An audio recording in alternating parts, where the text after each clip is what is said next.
Good evening and a very warm welcome to the black hole. जैसा कि आप मेरी पुश्त पे बोर्ड पे लिखा हुआ आज का उन्वान देख सकते हैं, mastering emotions and interactive guide to emotional regulation. Today we are going to learn how to recognize, understand, and manage one's emotions, and how to transform these emotions into catalysts for personal growth, to develop resilience, and to maintain balance and clarity in all aspects of life. We are very grateful to our speaker. मेरे दाएं जानिब तशरीफ़ फरमाया रमल राजा. You are psychotherapist and trauma informed therapist with passion for mental health advocacy. Uh, Ramal served as the assistant director at the LPDC, that is Leadership and Professional Development Center at Bahria University, Islamabad. आपकी masters है in psychology from Quaid Azam university Islamabad and you hold diploma in integrated counselling and psychotherapy from the UK. आप सब लोगों की आमद का शुक्रिया. Please रोज़ाना की तरह एक ही रिमाइंडर कि अपने सेल फोन्स जो है वो आप काइंडली साइलेंट मोड में कर लें so that there is no distraction. ये जो आज का मौजू है इसमें अगर आप शरीक नहीं होंगे तो ज़ाहिर है कि बिल्कुल अधूरा रह जाएगा, लेकिन आपको इंतज़ार करना होगा for Q&A session. So when the house is open for open discussion, आप उसमें ज़रूर शरीक होइएगा. Just raise your hand first so that this microphone is given to you. इसके बिना अगर आपने बात की तो आपकी आवाज़ ऑनलाइन ऑडियंस तक नहीं जाएगी और रिकॉर्डिंग में भी नहीं आएगी. सो प्लीज़ माइक्रोफोन आने का इंतज़ार कीजिएगा. बस यही थी दो गुजारिशात. Ladies and gentleman, please welcome Ramal Raja. Thank you.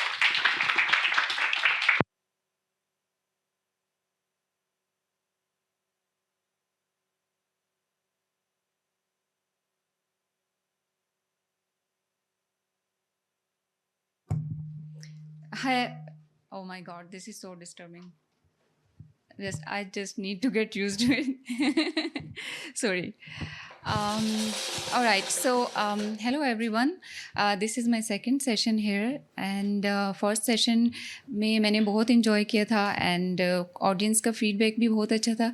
So I hope that you guys will enjoy this session, and आप लोग इसमें से कुछ transformation लेके जाएंगे. अगर तो ये सेशन इमोशंस पे है तो क्यों ना एक छोटी सी एक्सरसाइज कर लें, क्या ख्याल है? Alright. So I would like you to close your eyes and sit in a comfortable position and relax.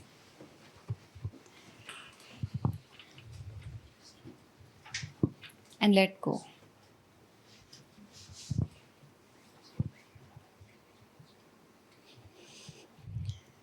I would like you to take few deep breaths.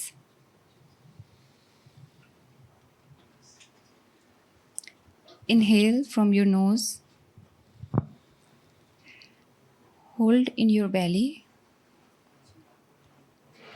And exhale from your mouth.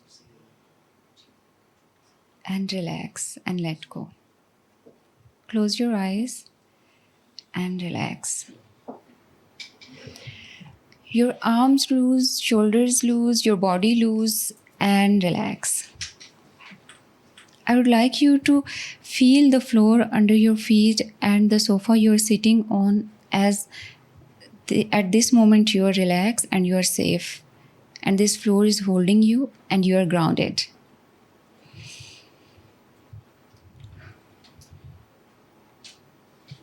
Take 3 long breaths. Inhale from your nose and exhale from your mouth.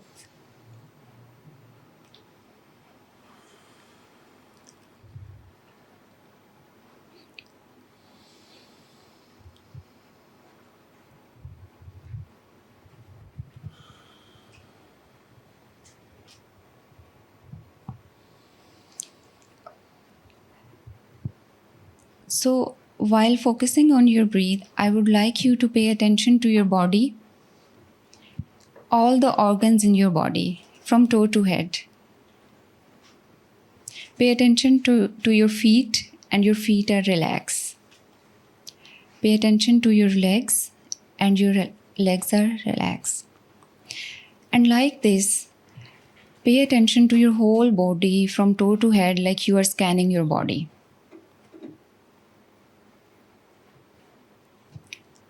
So at this moment, as you're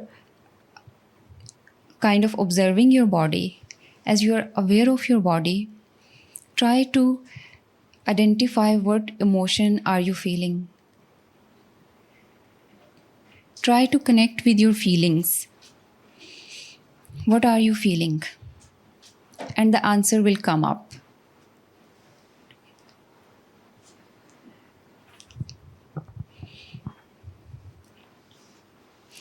Now, as your mind has realized that what are you feeling right now, now I want you to connect with this feeling. And if you can name this feeling, please give it a name.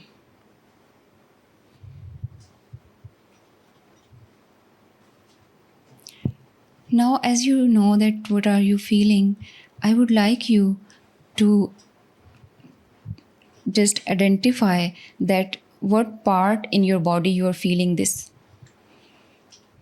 It can be shoulders, it can be heart, it can be head, or even legs. You just know.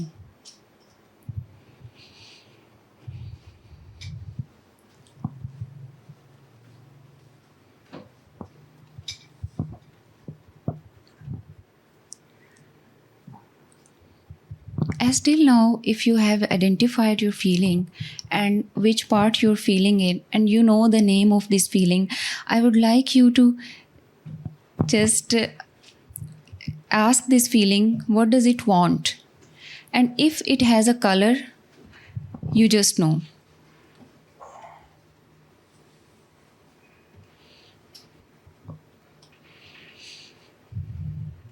Any color your mind will pick up.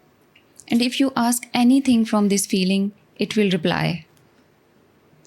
You can ask this feeling, what does it want? Why it came?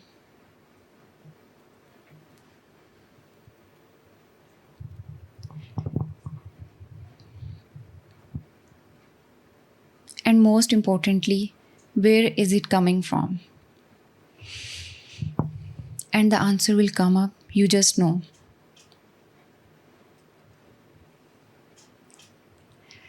Now keep sitting with this feeling, and when you are ready, you can come back to the room with a little bit of transformation through this exercise.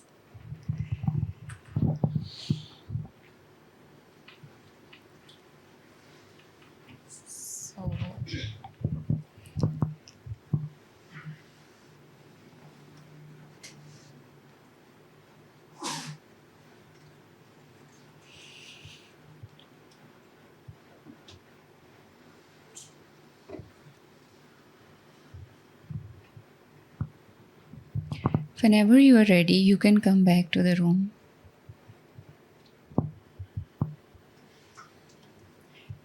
Thank you guys for doing this exercise. So, if any of you would like to share what you have experienced through this, ji sir.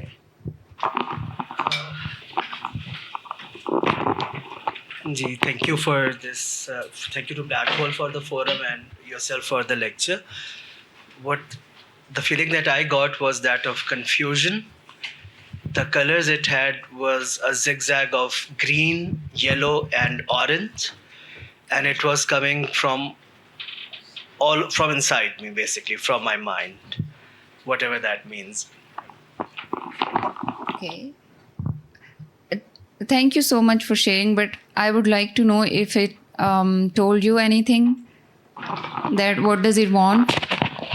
Yes, sorry, I forgot that. It wanted clarity and peace. Clarity and peace. Clarity before peace, but both of them.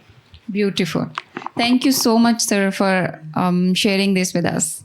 I hope all of you had a good experience with this exercise. So this was a little exercise to help you connect with your emotions. As आज का session emotional regulation पे है, तो हम emotions के बारे में detail में बात करेंगे. मैं प्रेजेंटेशन स्लाइड्स की तरफ मूव करूँगी. थोड़ा सा हम अंडरस्टैंड कर लेते हैं कि इमोशंस क्या होते हैं और ये किस तरह से वर्किंग करते हैं. Then we will how I can do these slides. Sure, thank you. Okay, emotions क्या होते हैं? Emotions are like signals in our body to tell us what's happening. तो हमारी बॉडी में एक सिग्नल्स की तरह होते हैं कि जो हमें बताते हैं कि हमारे अराउंड क्या हो रहा है और हमारे अंदर क्या हो रहा है, हम क्या फील कर रहे हैं और उसकी बेस पे हम क्या कर रहे हैं. So these are like kind of signals के जो हमें समटाइम्स अलर्ट करते हैं, समटाइम्स हमें कोई अपने बारे में एक इंसाइट देते हैं, समटाइम्स दूसरों के बारे में इंसाइट देते हैं और समटाइम्स किसी सिचुएशन के बारे में. Emotions are like instant news service which tells us what we are doing and what we are experiencing. The same thing, right? So, emotions जो होते हैं वो primary, secondary और split emotions की तरह के होते हैं. मैंने यहाँ पे basically DBT dialectical behaviour therapy है, उसके अकॉर्डिंग मैंने आज ये सारी टॉक जो है वो ऑर्गेनाइज़ की है, बिकॉज मैं अपने क्लाइंट्स के साथ DBT बहुत ज़्यादा यूज़ करती हूँ एंड इट्स वेरी इफ़ेक्टिव. आप घर पे भी इसकी वर्कशीट्स निकाल के यूज़ कर सकते हैं. So it's a really day to day thing. Primary emotions वो होते हैं कि जो जैसे फॉर एग्ज़ाम्पल सरप्राइज़ होता है. जब आप कुछ विन कर लेते हैं तो आप सरप्राइज्ड हो जाते हैं कि okay I am the winner. So इसी तरह से can you please do the next slide. Okay, Eric की एग्जांपल मैं देना चाहूँगी कि फॉर एग्जांपल सिस्टर ने कुछ किया और एरिक को गुस्सा आ गया बहुत ज़्यादा. अब गुस्सा जो है वो प्राइमरी इमोशन है. तो एरिक ने गुस्से में बहुत ज़्यादा चिल्लाया अपनी सिस्टर पे और उसको बहुत कुछ कह दिया, लेकिन बाद में उसे लगा कि शायद उसने सिस्टर के ऊपर बहुत ज़्यादा वो हार्श हो गया था. तो उसके बाद जो उसने सोचा, थॉट आई कि मैं अपनी सिस्टर पे बहुत हार्श हो गया था, तो ये तो I mean it wasn't fair. तो ये जो इमोशन है ना इसके अंदर, इसके नीचे, वो है गिल्ट. सो गिल्ट जो है वो सेकेंडरी इमोशन है यहाँ पे. इसी तरह से हमारी कोई भी सिचुएशन होती है उसमें प्राइमरी और सेकेंडरी इमोशन होता है. It's like a layer.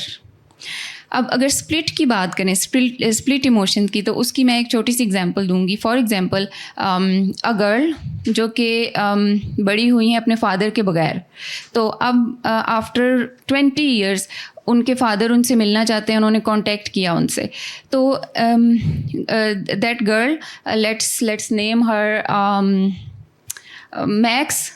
Max जो हैं वो बहुत ज़्यादा खुश हुई हैं और वो बहुत ज़्यादा एक्साइटेड हुई हैं कि ओके अब इतने सालों के बाद मैं अपने फादर से मिलूँगी. लेकिन वो एक्साइटमेंट ख़त्म हो गई और वो एक्सचेंज हो गई एंगर में, जब उन्होंने ये सोचा कि मेरे फादर ने हमें 20 ईयर्स तक अबैंडन रखा और वो हमें छोड़ के चले गए. तो अब ये जो दूसरा इमोशन है ये है एंगर. ये स्प्लिट इमोशन हो गया कि she is feeling excitement and anger at the same time. अब ये जो इमोशंस हैं और फीलिंग्स हैं, इनकी बेस पे उनका डिसीजन में भी उनके अंदर एक कॉन्फ्लिक्ट है कि अब मुझे उनसे मिलना चाहिए या नहीं मिलना चाहिए. सो that's how split emotions work. And इसी तरह से स्प्लिट इमोशंस जो हैं वो जो इस तरह की एक्सट्रीम सिचुएशंस होती हैं उसमें आते हैं, लेकिन और वो हमारे डिसीजंस को भी बहुत इफ़ेक्ट करते हैं. बट प्राइमरी और सेकेंडरी इमोशंस जो होते हैं वो इसी तरह से लाइक इंटरलिंक्ड होते हैं. हर सिचुएशन में इसी तरह से होता है. Next slide. अच्छा, मिक्सचर ऑफ सेकेंडरी इमोशंस भी होते हैं. अब यहाँ पे मैं ये कहना चाहूँगी कि आप देखें कि बहुत से लोग ऐसे होते हैं जो बहुत कम अपने इमोशंस के साथ अटैच होते हैं, ज़िंदगी में अपने इमोशंस के साथ कनेक्ट करने की कोशिश करते हैं, लेकिन हमारी बॉडी में ऑल द टाइम ये तो हो रहा होता है. It's like law of attraction कि अगर हम लॉ ऑफ अट्रैक्शन को अपनी मर्ज़ी से यूज़ करें और सारे रिचुअल्स करें कोई भी चीज़, कोई भी डिज़ायर्ड आउटकम हासिल करने के लिए, तो वो हम उसको कॉन्शियसली यूज़ कर रहे हैं, हम उसके अवेयर हो गए.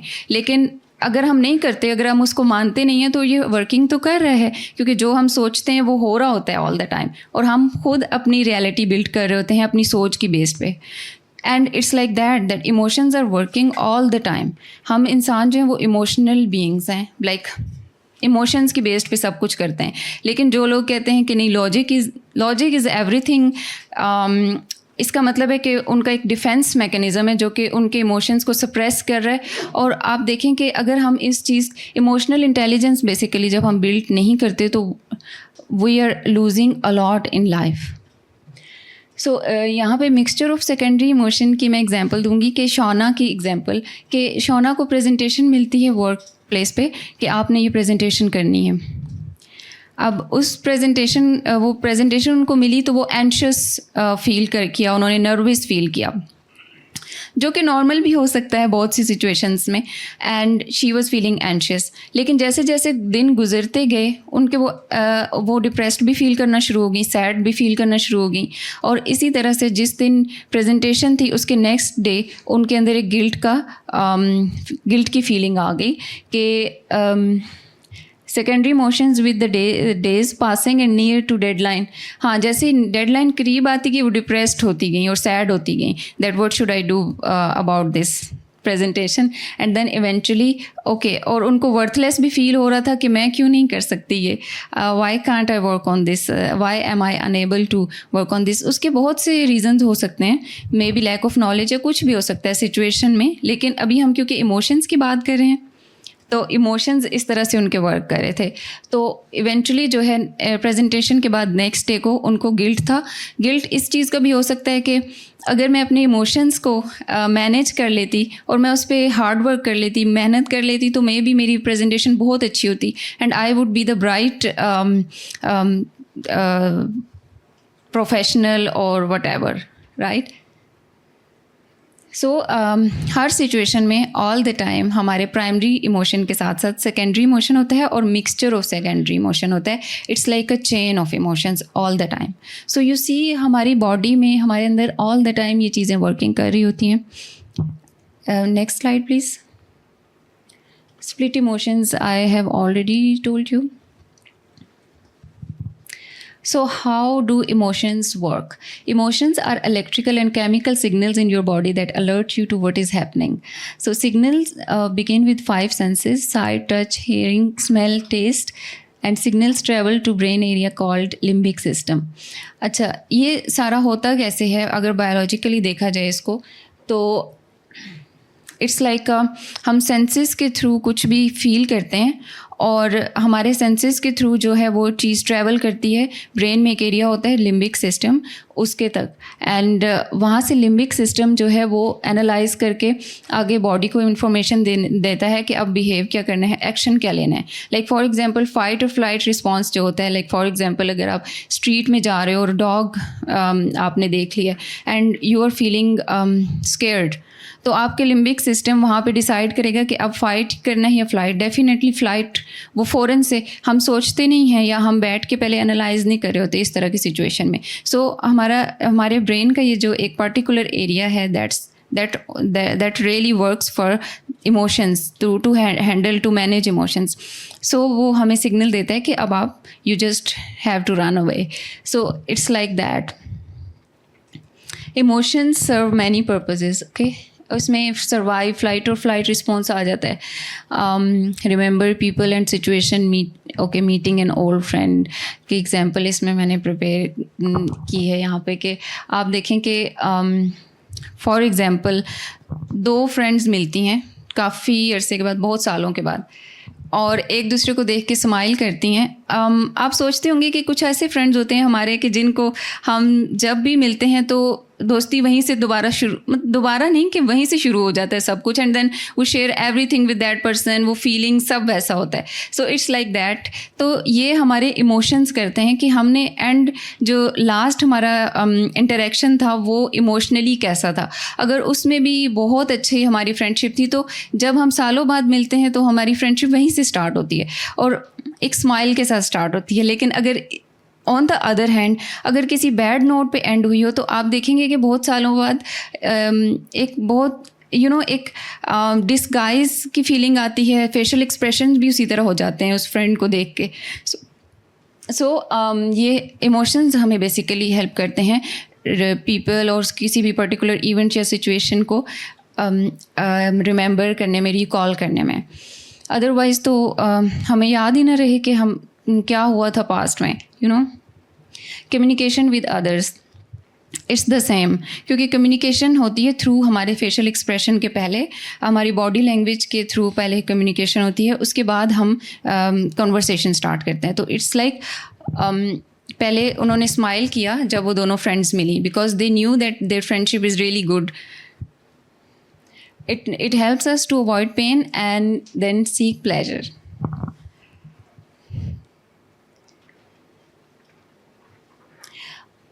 Okay, so helps you to cope with your reactions to your primary and secondary emotions. Emotions regulation skills जो होती हैं बेसिकली, जो जिसके लिए आज ये सेशन रखा गया है, जो टॉपिक है, इसमें जो इमोशनल रेगुलेशन स्किल्स डेवलप करने का फ़ायदा ये होता है कि आप प्राइमरी और सेकेंडरी इमोशंस को अंडरस्टैंड करो और उसके आप अपने रिएक्शन को उसके अकॉर्डिंग आप मैनेज कर सकते हैं. कंट्रोल नहीं मैं कहूँगी, आप मैनेज कर सकते हैं अपने इमोशंस को. ये आपको विजडम देते हैं बहुत ज़्यादा, क्योंकि देखें जब आप अपने इमोशंस के साथ कनेक्टेड होंगे तो आप दूसरों के इमोशंस के साथ भी कनेक्टेड होंगे. एंड बिलीव मी, हमारे इमोशंस कहाँ से आ रहे होते हैं. हमारी अगर अभी like if we are in 20s तो हमारी लाइफ में इतना कुछ होता है, इतने ज़्यादा मोमेंट्स होते हैं, इतने ज़्यादा इवेंट सिचुएशंस अकर हुई होती हैं कि उसमें एंडलेस इमोशंस हमने एक्सपीरियंस किए हुए होते हैं. तो अगर हम अपने इमोशंस के साथ कनेक्टेड हों और अगर हम प्रैक्टिस करें इमोशनल रेगुलेशन को, तो हमें अपने बारे में विजडम आती है. और जब हमें अपने बारे में विजडम आती है तो हमें दूसरों के बारे में भी आती है. तो फिर उसमें ये होता है कि आपके इंटरपर्सनल रिलेशनशिप्स बहुत अच्छे हो जाते हैं, बिकॉज़ आप में एक इमोशनल इंटेलिजेंस होती है. आप अंडरस्टैंड करते हो दूसरों के पॉइंट ऑफ व्यू को, दूसरे क्या फ़ील कर रहे हैं. थेरेपी में क्या होता है, थेरेपी में यही होता है कि थेरेपिस्ट जो है वो आपको पहले फ़ील करता है. थेरेपी दिमाग से नहीं होती, दिमाग से कम होती है और हार्ट टू हार्ट ज़्यादा होती है, सोल टू सोल ज़्यादा होती है. तो उसमें ये होता है कि हम कनेक्ट करते हैं क्लाइंट के साथ. इसीलिए एक वो जो इमोशनल इंटेलिजेंस थेरेपिस्ट में बहुत ज़्यादा होती है, बहुत ज़्यादा, बिकॉज हमने इतनी ज़्यादा प्रैक्टिस की होती है. That's why we a therapist can really understand you, because और ये कहा भी जाता है कि your only right relationship can be with your therapist. So it's because of that. Empathy develop करने में बहुत हेल्पफुल होते हैं कि like definitely if you know your emotions, you know other person's emotions, you can understand that, you can connect that, connect with their like feelings, with their pain, and इस तरह से आप में एक empathy develop होती है. Like as a therapist, when I am seeing a client and when I see, even now when I meet people, I start feeling their pain. Like अगर उनकी body में भी कहीं pain हो तो मुझे भी वो pain start हो जाता है. इतनी ज़्यादा empathy develop हो जाती है. So वैसे डे टू डे लाइफ में भी एम्पैथी बहुत ज़रूरी होती है, बिकॉज थ्रू एम्पैथी हम किसी से ज़्यादा अच्छे से कनेक्ट कर सकते हैं. Okay, so recognising your emotions पहला स्टेप होता है किसी भी इमोशनल रेगुलेशन टेक्निक को use. It's like first technique जो कि आप यूज़ कर सकते हैं इमोशंस को रेगुलेट करने में. सो अगर आपके माइंड में ये क्वेश्चन आया होगा ना कि कहाँ से स्टार्ट करें हम फिर इमोशनल रेगुलेशन एंड किस तरह से होगी, तो ये फर्स्ट स्टेप है. ये इमोशंस व्हील जो है ना, ये आप प्रिंट करके अपने दरवाजे पे लगा लें, अपने बेड के सामने लगा लें. जब आप सुबह उठते हैं तो उसको देखें, सोने से पहले देखें, और अपने इमोशंस के साथ इस तरह से आप कनेक्ट करेंगे. क्योंकि when you are able to give a proper name to your emotion now, then you are developing emotional intelligence and emotional regulation. आप देखें कि हम कितने नॉर्मल सी टर्म्स हमने बनाई हुई हैं, बहुत मोटी मोटी सी के, लाइक सरप्राइज, एंगर. अगर किसी को, अगर कोई एग्रेसिव हो रहा है उसको भी एंगर. लाइक अगर किसी के फेशियल एक्सप्रेशन भी अनईजी हैं तो उसको भी यही कह दिया जाता है कि इसको तो गुस्सा आया हुआ है. लेकिन ऐसा नहीं होता. Emotions wheel please. ये अच्छा, एंगर का जो सेकेंडरी इमोशन भी कह सकते हैं दूसरी लेयर को, और हम इसको ये भी कह सकते हैं कि एंगर एक लाइक बड़ा इमोशन है लेट्स से. तो रियल जो इमोशन है उसके अंडर, या उसके अंडर नहीं, उसके साथ क्या इमोशन हो सकता है, वो मैड हो सकता है, हर्ट, थ्रेटन, डिस्टेंट. अब आप देखें कि अगर किसी के फेशियल एक्सप्रेशंस जो हैं वो एंग्री हैं, तो हम अगर उसको ये कहेंगे कि अच्छा इसको तो गुस्सा आया हुआ है, हमने उसको क्या समझा. लेकिन जब हमें ये पता होगा, जब वो पर्सन भी अपने इमोशंस के साथ अटैच होगा, कनेक्टेड होगा, तो हमें वो बताएगा कि I am feeling hurt. Then we can ask question, what's making you feel hurt? Then we can explore that person. Then we can help that person.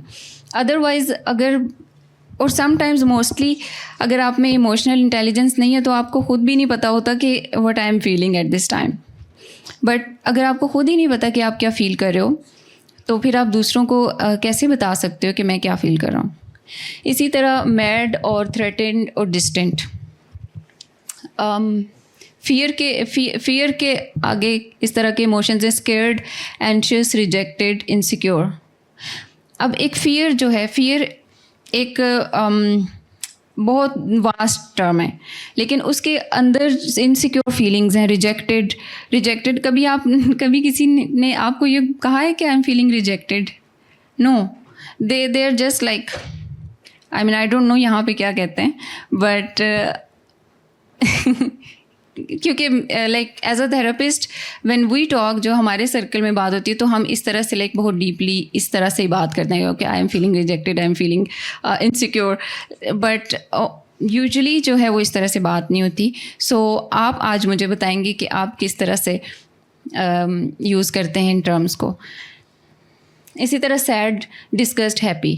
I would really recommend you कि ये वाला chart use करें, because ये chart अगर आप use करेंगे daily life में, सुबह शाम अपने इमोशंस को आप अगर इस तरह से ट्रैक कर सकते हैं. बेसिकली एक ट्रैकिंग डिवाइस समझ लें इसको. पिंटरेस्ट में आपको इमोशंस व्हील आप लिखेंगे ना तो आपको मिल जाएगा. Okay, very often people spend their life paying. ये वही बात है कि जो मैं आपको कह रही थी कि मोस्टली लोग अपने इमोशंस को इतने ज़्यादा नहीं वो तवज्जो देते और वो अंडरस्टैंड करने की कोशिश नहीं करते. और इसी तरह से same people struggling with this problem recognising the wave of emotions they feel, like sadness. अच्छा, आपने ये सुना होगा कि आपके अराउंड आपके फ्रेंड्स या कोई ये कहे कि आज मैं बहुत उदास हूँ, लेकिन मुझे नहीं पता कि क्यों, पता नहीं क्या वजह है. और आज मुझे गुस्सा आ रहा है बहुत, लेकिन मुझे ये नहीं पता कि किस बात पे आ रहा है. तो ये वो बात की हुई है कि स्ट्रगलिंग के आप रिकग्नाइज़ नहीं कर पा रहे होते कि क्या इमोशंस, क्योंकि ये तो ऑल द टाइम चेंज हो रहा होता है हमारे अंदर. तो जो भी इमोशन हम फील करते हैं उसको उसी टाइम पे एड्रेस करना. और जिस तरह से मैंने आपको फर्स्ट एक्सरसाइज कराई है छोटी सी, स्टार्टिंग में आप इस तरह से प्रैक्टिस करते रहेंगे अपने इमोशंस को लेके, तो आप में वो एक प्रैक्टिस हो जाएगी कि ओके, आपको पता होगा कि all the time that what I am feeling, because all the time you have any kind of emotion all the time. So yes, अब एक ट्रांसफॉर्मेटिव प्रैक्टिस करते हैं. Are you ready? Thank you. It's recognizing your emotions worksheet है. We have worksheets and आपको एक worksheet मिलेगी. उससे पहले मैं आपको एक एग्जांपल दे देती हूँ और मैं आपको इसमें बता देती हूँ कि किस तरह से इसमें एंटर करना है. आपको ये एक्सरसाइजेज देने का मकसद ये है कि क्योंकि मैं इसको इंटरैक्टिव सेशन कहती हूँ और मेरा यही स्टाइल है कि मेरे सेशन से कोई अपने बारे में कुछ एक्सप्लोर करके जाए, कुछ लेके जाए अपने बारे में. So that's how you are going to explore something. I don't know what, you will know. या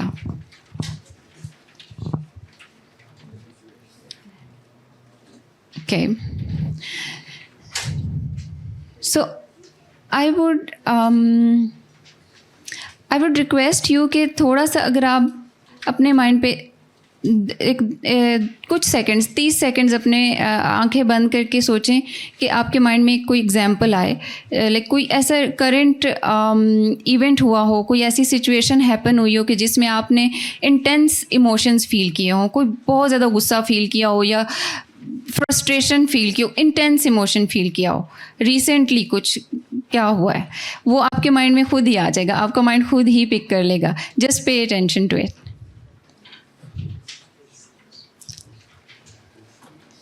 तो ये सोच रहे हैं कि अच्छा लम्हा कब गुजरा था.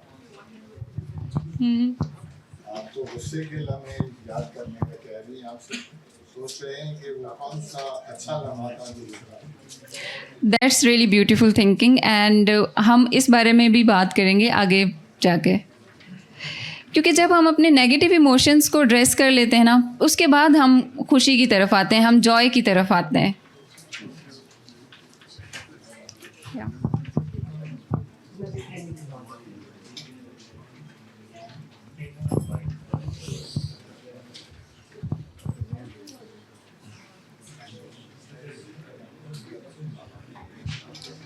So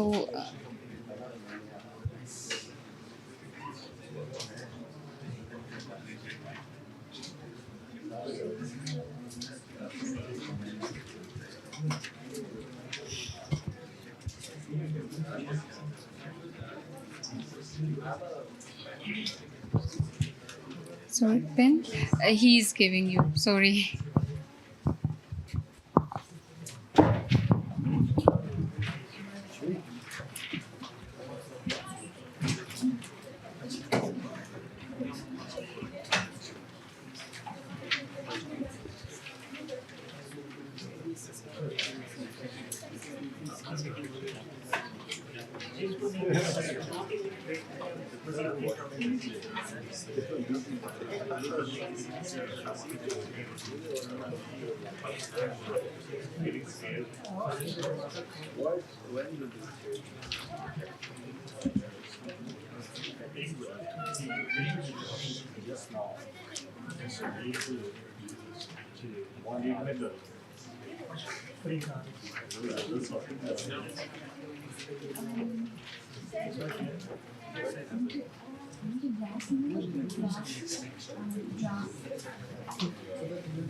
जो आप लोगों की सीट है ना उसके आप अपनी राइट साइड पे इसको खोलिए तो आपको प्लेटफॉर्म मिल जाएगा। Wow, this is magic.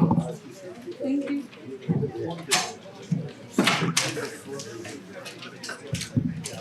चलिए आज इसका भी यूज हो गया है ना।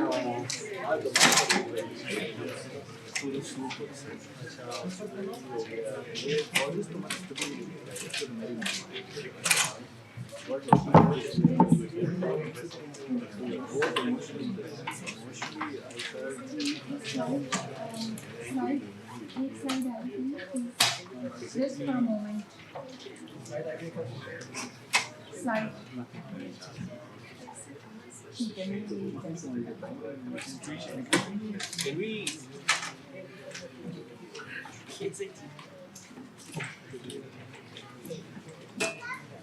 Can we go back to the real slide? Sure मैं आपको उस अभी पहले मैं आपको ना एक एग्जांपल दे दूं कि आपने ये वर्कशीट कैसे करनी है।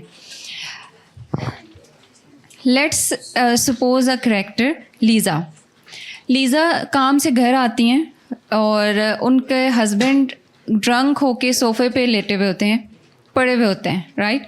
सो इमोशंस उनमें ये आता है कि एंग्री, बहुत ज़्यादा गुस्सा आता है उनको लगता है कि ये तो मैं जो कुछ भी करती हूँ इट्स नॉट वर्किंग, तो उनको बहुत ज़्यादा गुस्सा आता है।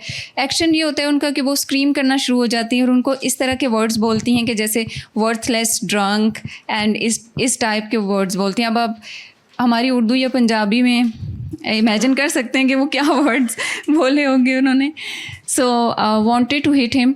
अब उनका दिल ये कर रहा होता है, अर्जीज उनकी ये राइज होती हैं कि she wanted to hit him और she wanted to yelling and calling him worthless, drunk. फिर वो उनको ये फीलिंग होना शुरू हो जाती है कि अब होपलेस हो जाती हैं और वो इस मैरिज में और नहीं रहना चाहती because it's not working and he is not doing anything about it. उनको गुस्सा इस बात पे भी आता है कि वो अपनी थेरेपी के लिए नहीं जा रहे, वो अपनी AA मीटिंग्स जो अल्कोहल एनोनिमस मीटिंग्स होती हैं उनमें नहीं जा रहे। क्यों नहीं जा रहे? तो इस बात पे भी कि that he is not doing anything regarding this situation. So वो होपलेस हो जाती हैं कि ये मैरिज नहीं वर्किंग करी, लेकिन वो डिवोर्स पे भी बिलीव नहीं करती।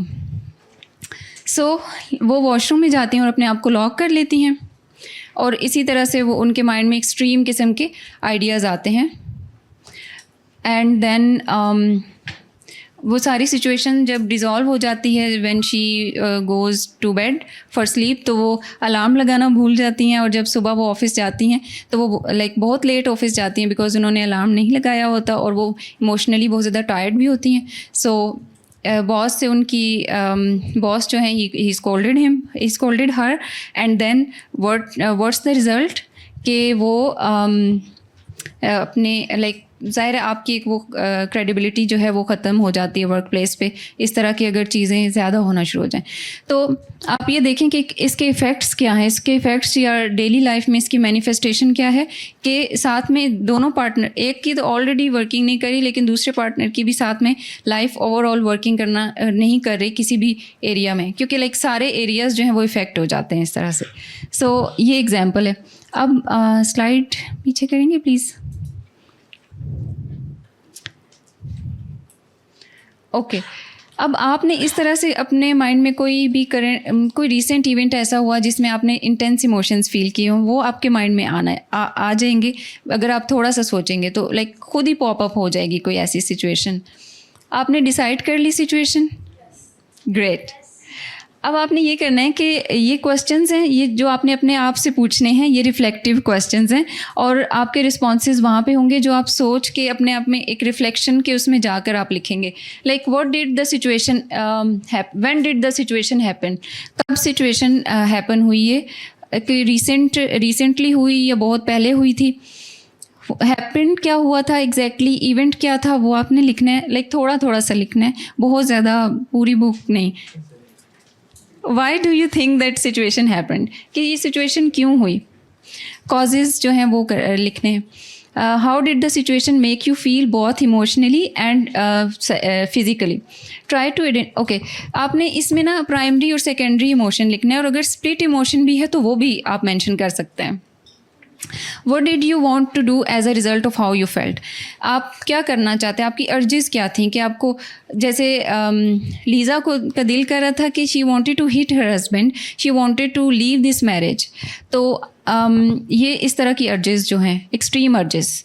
What did you do and say, आपने एक्चुअली क्या किया उस टाइम पे और आपने क्या कहा, and how did your emotions and actions effect you later, कि लाइक लीज़ा के जो ये इमोशंस और एक्शंस हैं उन्होंने इस तरह से इफ़ेक्ट किया कि नेक्स्ट डे जब वो ऑफिस गई तो उनकी क्रेडिबिलिटी ख़राब हुई वर्क प्लेस पे। तो आपकी जो सिचुएशन है उसका क्या रिज़ल्ट था। I will give you some time, like how much time can we give, 1 minute? He said 5 minutes, yes. And don't worry, this will be confidential, आप अपने लिए लिख रहे हैं, ये आपके पास ही रहेगी, it's just an exercise. No it's for you, it's confidential, but अगर आप में से कोई शेयर करना चाहे अपना एक्सपीरियंस तो यू कैन। जी sir. Wow, that was quick.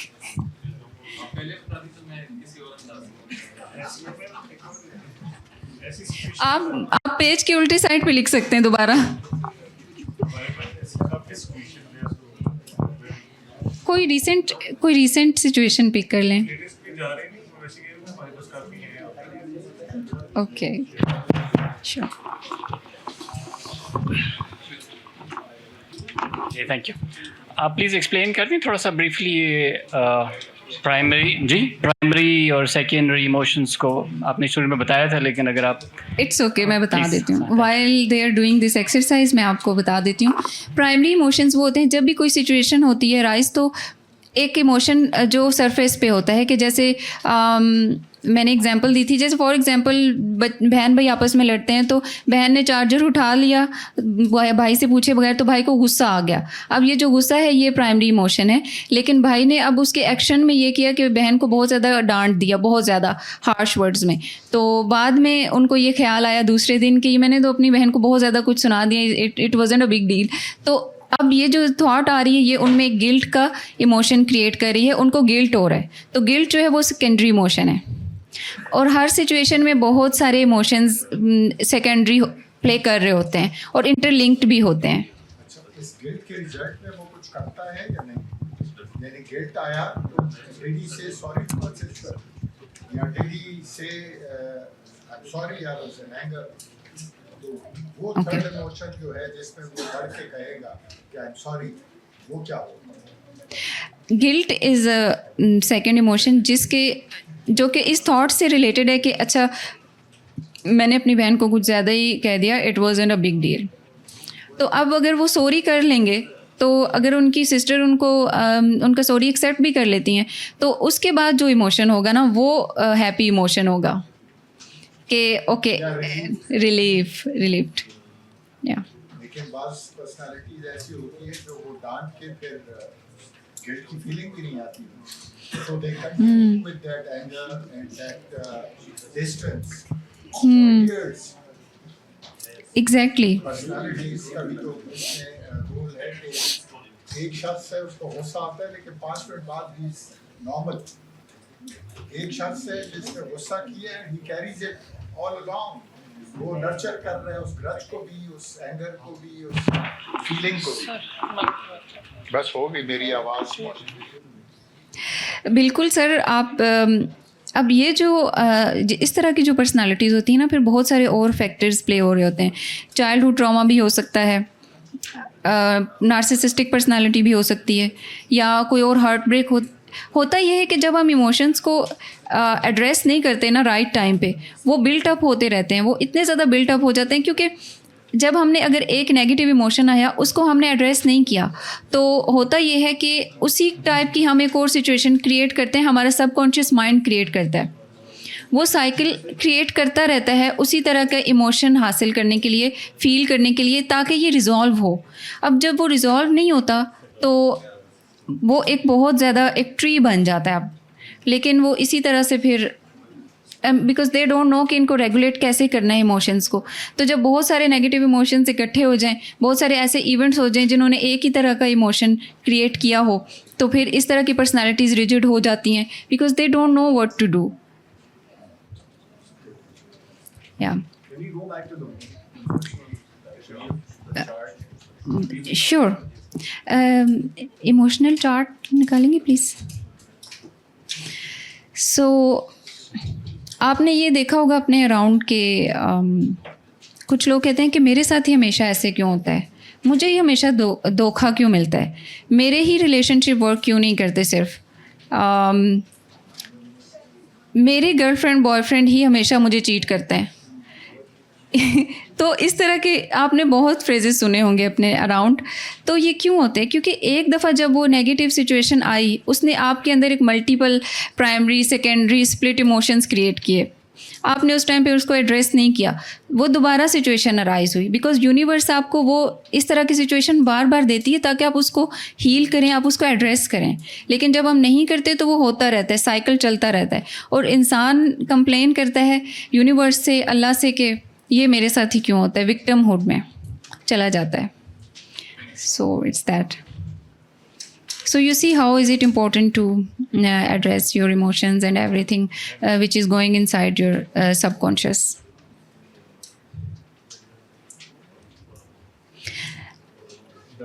Done? How was that?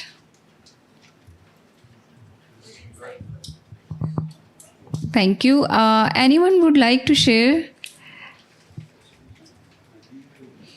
Sure.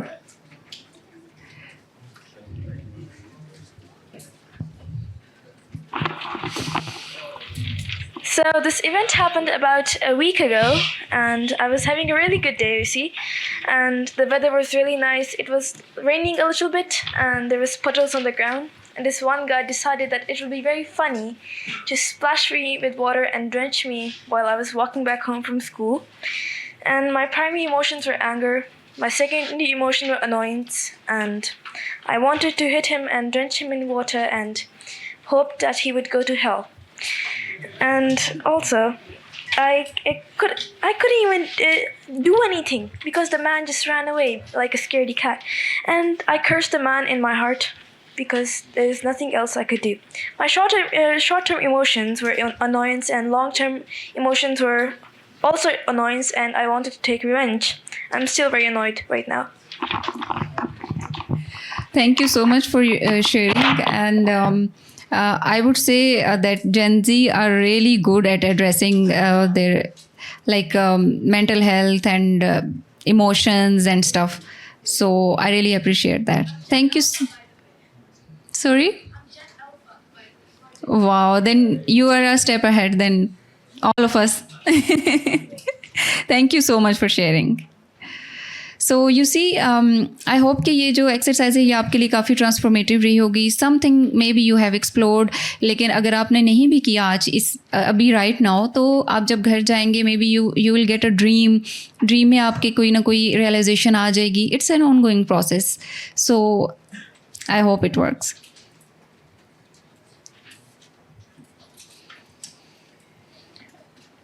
Emotions and behaviours. अच्छा, इमोशंस जो होते हैं वो बिहेवियर्स के साथ स्ट्रांगली लिंक्ड होते हैं। जैसे कि हमने इन सारे अभी जैसे हमने एक्सरसाइज भी की एंड हमने पहले भी जो भी मैंने एग्जांपल्स दी हैं उसमें यही है कि आप जो भी इमोशन होता है उसके रिजल्ट में एक बिहेवियर आता है। तो ये थॉट, इमोशंस और बिहेवियर की एक साइकिल चलता रहता है। So it's really important to address emotions और उनको मैनेज करना बहुत ज़रूरी है ताकि हम बिहेवियर जो है वो हमारा हेल्दी हो, अनहेल्दी ना हो, या कोई अपने लिए हार्मफुल ना हो या दूसरों के लिए हार्मफुल ना हो। क्योंकि अनरेस्ट, ओवरवेलमिंग फीलिंग्स जो होती हैं वो आउट ऑफ कंट्रोल रिएक्शंस की तरफ लेके जाती हैं। सेल्फ डिस्ट्रक्टिव थिंग्स भी इंसान करता है जिसमें सब्सटेंस अब्यूज़ है, over eating, no eating, sleep issues and reckless driving, driving while drinking, like कुछ भी हो सकता है। So all the reckless behaviours and destructive behaviours जिसमें लाइक प्लान करके भी अपने आप को नुकसान पहुंचाना, अपने आप को manipulating others, overeating, okay, sleep issues. So आपने ये सब सोचा होगा कि you must have thought why do people do all these things. आपने पहले ये सोचा होगा कि क्यों लोग करते हैं। तो वो इसीलिए करते हैं कि उनके जो इमोशंस होते हैं वो आउट ऑफ कंट्रोल होते हैं, अंडरस्टैंडिंग नहीं होती, अवेयरनेस नहीं होती अपने इमोशंस की। तो वो in a result self destructive behaviour और इस तरह के बिहेवियर सामने आते हैं सोसाइटी में।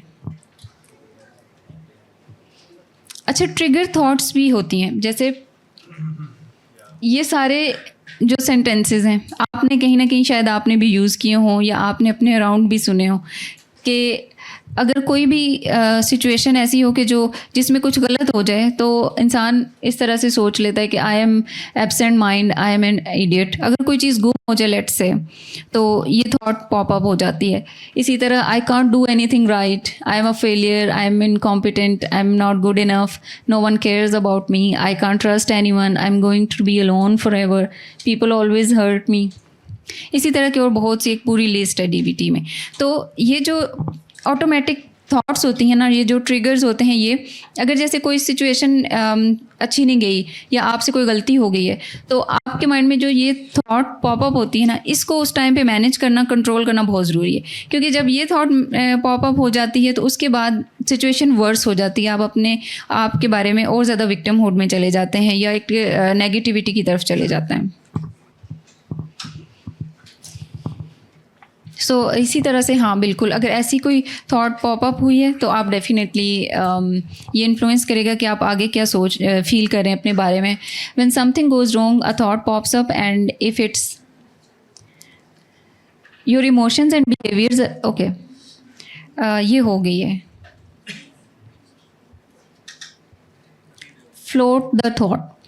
अच्छा, ट्रिगर्स, ये जो इस तरह की ट्रिगरिंग थॉट्स होती हैं ना, ये जो सेंटेंसेस मैंने बताए हैं कि ये जो पॉप अप हो जाते हैं फ़ौरन से, और भी किसी टाइप के भी नेगेटिव जो इमोशंस होते हैं ना, उनको एक ये टेक्निक है जो आप यूज़ कर सकते हैं। ये बहुत इजी और बहुत ही स्मूथ टेक्निक है, आप किसी भी टाइम यूज़ कर सकते हैं। If you are in office, आप घर पे हैं, आप किचन में हैं, आप कुछ भी कर रहे हैं, you can use this and it's really interesting कि इसमें आप ये करते हैं कि आप दो जगहों में से एक जगह चूज़ करते हैं अपने माइंड में। या तो वो एक फील्ड होती है, आप उसमें बैठे हुए होते हैं और क्लाउड आपने इमेजिन करना होता है, क्लाउड को यूज़ करना होता है। या फिर आप रिवर के साइड पे बैठे हुए हैं, रिवर के किनारे बैठे हुए हैं और आपने पानी में अपनी थॉट्स को फ्लोट करना होता है। Float the thought. अभी हम ये करते हैं, ठीक है। Next, transformative practice. Are you ready for that?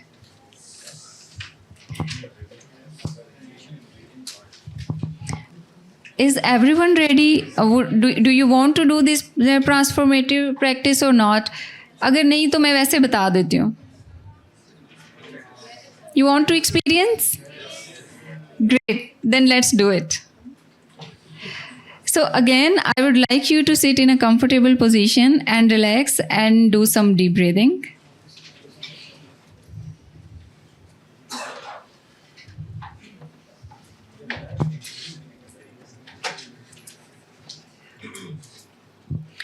Close your eyes and follow my voice.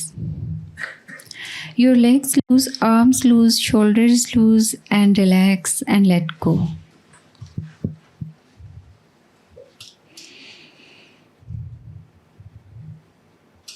Feel that you are safe and you are enough. And let go of all the worries and everything. Just focus on your breath.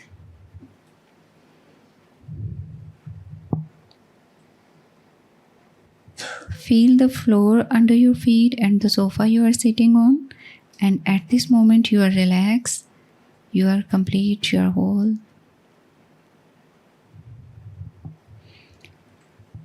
By focusing on your breath, I would like you to imagine a place. It can be field or it can be a water stream.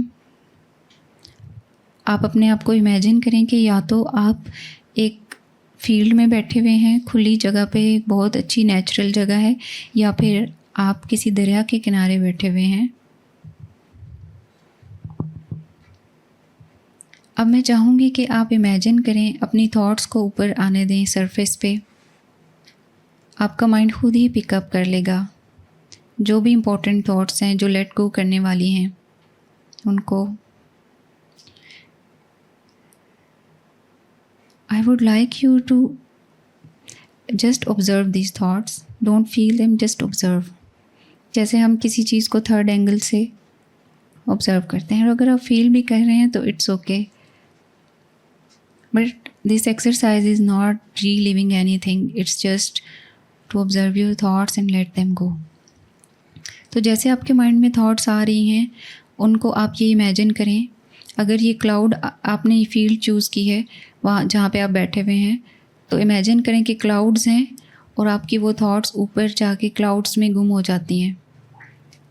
इस तरह से आप इन thoughts को late go कर रहे हैं.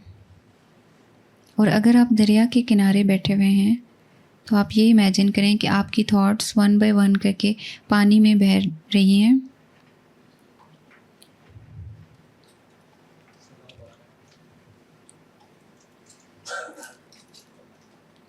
And that's how you can let go of your negative thoughts जो कि आपको तंग करती हैं, जो कि आपको डिस्कम्फर्ट देती हैं.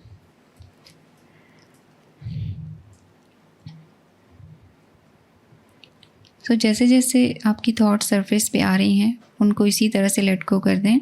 And when you are ready you can come back to the room.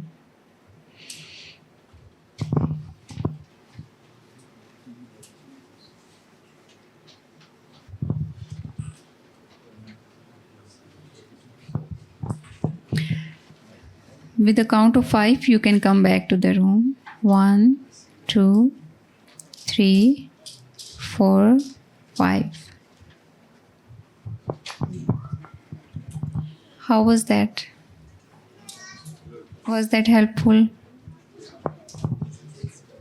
Would anyone like to share आपने कैसे फील किया, किस तरह से आपने इमेजिन किया?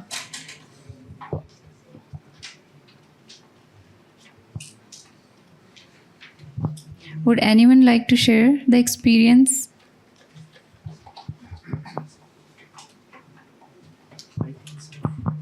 Sure, thank you. टाइम में तो थोड़ा सा टाइम टेकिंग मुझे लगा कि थोड़ा सा टाइम लगेगा इसमें. Mike?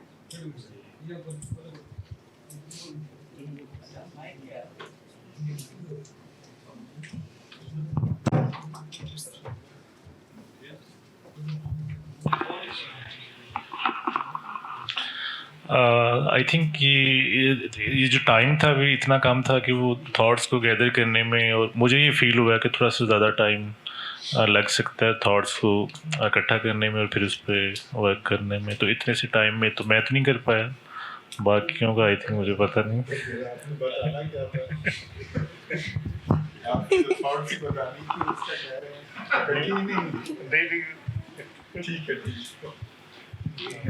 नहीं, thank you so much for sharing this, because उनका पॉइंट ये है कि थोड़ा ज़्यादा टाइम होना चाहिए इस एक्सरसाइज के लिए. Definitely I agree, but it was just a demo, थोड़ा सा आपको कनेक्ट करने के लिए, so that you can do it on your own at home.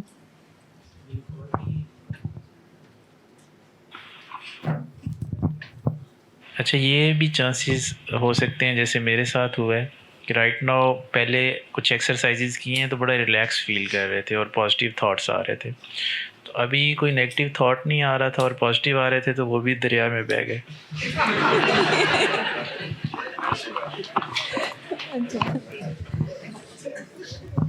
So basically आपकी सही प्रैक्टिस हुई है लेटिंग गो की, detachment. Thank you for sharing.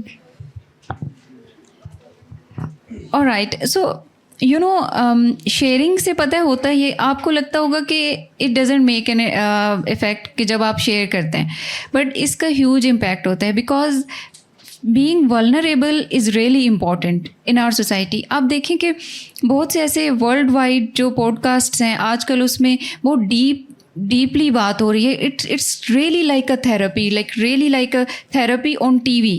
So they really talk about all the deep stuff in the subconscious and whatever happened with them. उससे होता ये है कि दूसरे लोगों में encouragement आती है कि okay, this person has been through these things, उस पर्सन ने भी ये चीज़ें फील की हुई हैं, तो ये एक अंडरस्टैंडिंग डेवलप होती है सोसाइटी में। तो वल्नरेबल होना बहुत ज़रूरी है, लेकिन ऑफ कोर्स मैं कंसेंट लेती हूँ आपका। आप कंसेंट के बगैर तो मैं आपको फोर्स नहीं कर सकती, बट मैं इनकरेज करती हूँ कि it's okay to be vulnerable. और इससे ये भी होता है कि हमारे अंदर एक बर्दाश्त आती है, हम इन चीज़ों को एक डिफरेंट एंगल से देखना शुरू करेंगे आहिस्ता आहिस्ता, क्योंकि हमारी सोसाइटी ना अभी ट्रांसफॉर्म हो रही है। हमारी सोसाइटी में अभी इतनी ज़्यादा वो एक एक्सेप्टेंस नहीं आई इन चीज़ों के लिए, लेकिन कुछ चीज़ें बहुत अच्छी हो रही हैं। जैसे मायरा खान ने स्टार्ट किया मैशन पे, कुछ जो वीमेन होती हैं वो आपस में बहुत डीप स्टफ पे बात कर रही होती हैं, whatever they have been through. And हमारे अब एक्टर्स भी इस पे बात करना स्टार्ट हुए हैं, उनका बचपन कैसा था, ट्रॉमास के बारे में बात करते हैं। तो बात किया करें और इससे एक दूसरे की बात को अंडरस्टैंड करने की भी कोशिश किया करें। अभी स्टार्टिंग में थोड़ी सी रेजिस्टेंस आएगी, लेकिन आहिस्ता आहिस्ता फिर एक्सेप्टेंस भी आ जाएगी और अंडरस्टैंडिंग भी आ जाएगी। So it's really important to be vulnerable. That's why मैं कहती हूँ कि आप शेयर करें। जब आप शेयर करते हैं तो दूसरे भी रिलेट कर सकते हैं उस चीज़ से। So next please. अच्छा, अब ये उन लोगों के लिए है जो लॉजिक पे ज़्यादा बिलीव करते हैं, जो इस तरह की, जिनके लिए एक्सरसाइजेज उनको लगता है कि ज़रा मुश्किल हैं उस तरह से बैठना, ज़ेन स्टेट में जाना। तो ये उनके लिए है कि evidence for bad versus evidence for good, कि अगर एक सिचुएशन हुई है तो उसमें आपके अंदर एक नेगेटिव फीलिंग आई है, तो उसके लिए आप ये कर सकते हैं कि आप एक मेंटल एक्सरसाइज कर सकते हैं कि एविडेंस अपने आप को दें कि अच्छा क्या एविडेंस है कि मैं ऐसा फील कर रहा हूँ। जैसे फॉर एग्जांपल अगली आगे जो स्लाइड है उसमें मैंने ना एक एग्जांपल दी है। Okay, no that's in my mind. So example ये है कि एक कॉलेज स्टूडेंट हैं, वो बहुत ज़्यादा फॉर एग्जांपल मैथ्स बहुत ज़्यादा ब्राइट स्टूडेंट हैं और उनके हमेशा हायर मार्क्स आते हैं, लेकिन एक दफ़ा उनके मार्क्स कम आए तो उनके माइंड में वो जो ट्रिगर थॉट है वो पॉपअप हुई कि I am such a failure, I am a loser, इस तरह की थॉट आई। तो अब उसमें या तो वो फ्लोट द थॉट वाली एक्सरसाइज कर सकती थी, या इनमें से कोई भी वो इमोशंस व्हील वाली कर सकती हैं। लेकिन अगर कोई लॉजिकल पर्सन है, मतलब वो लॉजिक पे ज़्यादा बिलीव करता है, तो फिर इस तरह की एक्सरसाइज कर सकते हैं कि वो अपने आप को एक एविडेंस दे सकती हैं कि अच्छा पिछले इन सारे ईयर्स में और हमेशा हर टेस्ट में मैं सबसे ज़्यादा हाई मार्क्स लेती हूँ, so I am not a failure. तो दो जो ये फीलिंग है नेगेटिव और पॉजिटिव दोनों के एविडेंस में चीज़ें देनी है। क्या ये एविडेंस है क्या मैं वाकई में फेलियर हूँ, तो उसका फिर एविडेंस क्या है, पास्ट में आप कब फेल हुए हो इससे पहले। और बाकी फैक्टर्स देखने होते हैं कि अच्छा इस दफ़ा क्या फैक्टर्स हैं, क्या चीज़ ऐसी हुई है कि जिस वजह से मेरे मार्क्स कम आए हैं, तो एविडेंस बेस्ड। अच्छा, एक स्टॉप टेक्निक है इमोशंस रेगुलेशन के लिए, जो कि आप किसी भी टाइम यूज़ कर सकते हैं। स्टॉप जो है वो एक स्ट्रेटजी है जो कि आपको हेल्प करती है हीट ऑफ द मोमेंट में, कि जैसे जब बहुत ज़्यादा गुस्सा आ गया या बहुत ज़्यादा सैडनेस आ गई या बहुत ज़्यादा रोने का दिल कर रहा है, what ever it is, frustration हो रही है, एग्रेसिव फील कर रहे हैं ना, तो उस टाइम पे स्टॉप टेक्निक कर सकते हैं। वो आपने सुना होगा बहुत से वीडियोस पे, सोशल मीडिया पे भी देखा होगा कि जब भी गुस्सा आए या जब भी कोई negative emotion, intense emotion arise हो, तो एक पॉज ले लें। तो थोड़ा सा इसमें वो भी एक फैक्टर है जिसमें स्टॉप में एस जो है वो स्टैंड करता है स्टॉप को, just pause for a moment, T, take a breath. O, observe. Next, please. O, नहीं, पीछे. O, observe ये करना है कि what thoughts are going through your mind right now. Where is your focus of attention? What are you reacting to? What sensations do you notice in your body? इस type के अपने आप से questions करने, reflective questions. Then P, pull back, put in some perspective. So what's the bigger picture? Take the helicopter view. What is another way of looking at this situation?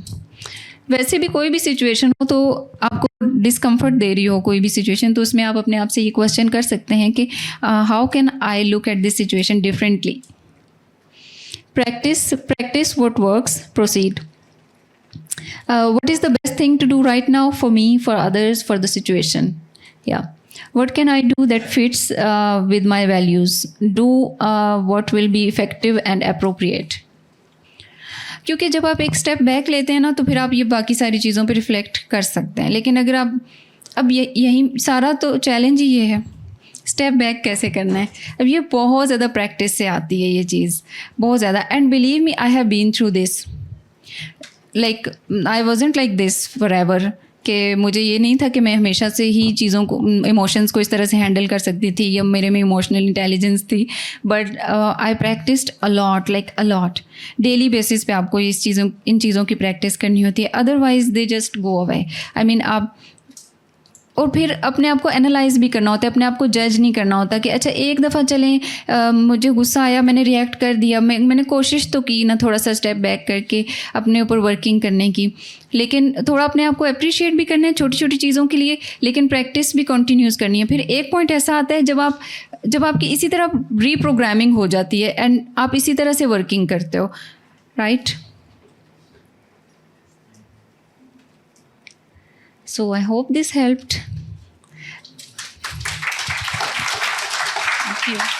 Thank you.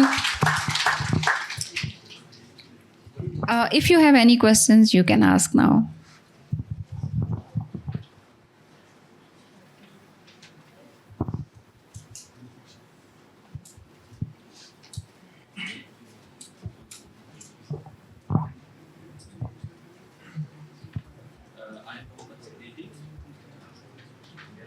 Hi Mohammed. Thanks. तो मेरा background computer science का है. I am JavaScript developer and AI artificial intelligence. Just an intro. Thanks a lot. Can I know कि आप therapy कितने year से कर रही हैं? नहीं, अगर बताना चाहें तो कोई बात. No, it's all over my website and everywhere.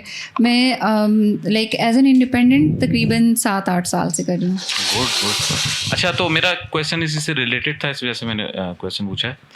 आप क्या समझती हैं कि what is the may be chief cause, और आप लिस्ट भी बता सकती हैं 1 to 3 of depression and psychological problems जो आपने अपने क्लाइंट्स में देखी?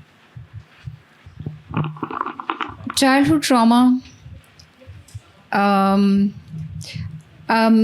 अंडरस्टैंड ना करने वाले पेरेंट्स, ये वजूहात बहुत ज़्यादा हैं. एंड सारे प्रॉब्लम्स इसी से आते हैं यंग जनरेशन के. एक्चुअली बेसिकली मैं ज़्यादा काम यंग जनरेशन के साथ करती हूँ. मेरे क्लाइंट्स मोस्टली यंगस्टर्स होते हैं. तो ये तो फ्रॉइड ने भी यही कहा था ना कि 10 साल की उम्र तक जो होता है, जो उसकी बड़ी मशहूर कोटेशन है कि a child is father to a man. मतलब आपका जो बचपन होता है वो आपका बाप होता है, मतलब यानी कि बचपन में आपकी सारी तरबियत हो जाती है. खैर, अच्छा, एक और क्वेश्चन है last. What do think about free will? Do we have it और we don't have? Free will, absolutely yes. We always have a free will. वैसे फ्री विल के खिलाफ था. I don't follow Freud. So what, मतलब आप Jungian को? Yes, I love Jung. Good. I love Jung. Oh my God. Yes, I love his perspective. असल में मैंने साइकोलॉजी बाकायदा पढ़ी हुई MIT से ऑनलाइन. मैंने एक दफ़ा कोर्स किया था, मैं खुद भी रहा हूँ. तो I am very much into psychology. मुझे तकरीबन सारी. That's great.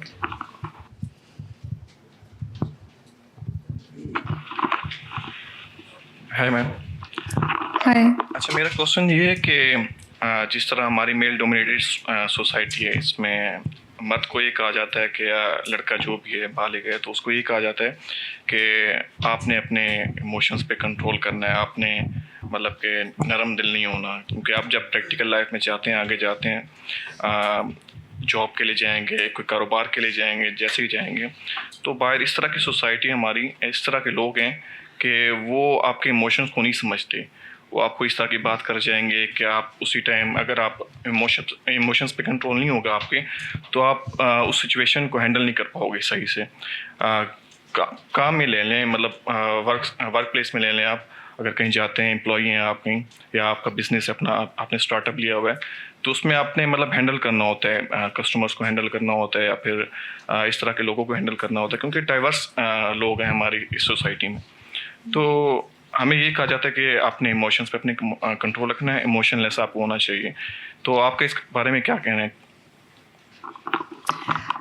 Thank you for this question. ये बहुत इन डेप्थ क्वेश्चन है और हमारे पाकिस्तान में ना ये बहुत बड़ा इशू है, बिकॉज एज अ थेरेपिस्ट और as a mental health advocate मैं मेल फीमेल दोनों के साथ इंटरेक्ट करती हूँ। तो मेल्स में जो चीज़ मैं देखती हूँ ना, ये एक बहुत बड़ा इशू है। लाइक अब ये एक हाथ से बाहर होता जा रहा है और हर चीज़ से ये बहुत बड़ा चैलेंज बनता जा रहा है। मैं अगर अपने प्रोफेशनल लेंस से इस चीज़ को देखूं तो बिकॉज बिलीव मी, मेल्स को इतना ज़्यादा इस चीज़ ने नेगेटिवली इम्पैक्ट किया है कि वो एक्सप्रेसिव ही नहीं रहे।